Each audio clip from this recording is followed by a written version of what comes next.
Ունեմ 20 րոպե ժամանակ պատրաստվելու համար։ Երում հարց էի տվել, թե ինչ թեմաներից կուզեք խոսենք։ Առաջինը ինչ աչքս տեսավ, դա շրջապատն է։ Իրականում շրջապատը շատ կարևոր ազդեցություն կարող ունենա մարդու վրա։ Ինչ որ մարդու շրջապատում հաստատ կան մարդիկ, ում կուզեիք դուք փոխել։ Որ մարդիկ ծնվել են եկել հենց իրենց առանձնահատկություններով, մենք իրաց չենք կարող փոխել։ Ձեր շրջապատում կան մարդիկ, ովքեր փորձում են ձեզ փոխել։ Ուրեմն դուք խալ տեղում եք։ Իրավունք չունենք այդ մարդու ոճը, գիծ որ բնավորության գիծ փոխել։ Ես չգիտեմ դուք հավատում եք թե չէ, որ ասում են մարդ չի փոխվում, բայց ես հավատում եմ։ Մարդ չէ, բայց մարդու բնավորության որևէ գիծ կարող է փոխվի, եթե ինքը շատ ուզի։ Եթե ինքը չի ուզում դա, այլ իրան ստիպում են ուրիշների շրջապատից որևէ մեկը, միանշանակ դա անօգուտ է։ Բայց այս պարագայում էլ ոչ թե մարդն է փոխվում, այլ օրինակ մարդու բնավորության որևէ գիծ։ Բայց դա չի նշանակում, որ անցյալում ձեզ նեղացրած կամ վիրավորած անձը փոխվում է։ Դրա համար շրջապատում ամենակարևորը վստահությունն է։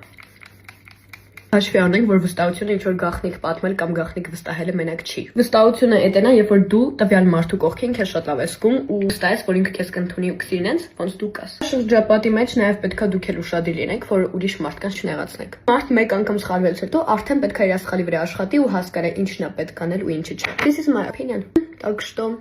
դուք էլ կարող եք ձեր կարծիք ունենալ։ Հենց որ ձեզ խորհուրդ եմ տալիս միայն վստահեք ձեր ընտանիքին, կարևոր բաներ, որը շատ երես անում եք։ Երբեք ձեր հույսը մի դրեք ուրիշի վրա, որովհետև ոչ մեկ պարտավոր չի անել ձեր փոխարեն ինչ-որ բան։ Ու միշտ հիշեք, դուք յուրատուկ եք ձեզանով,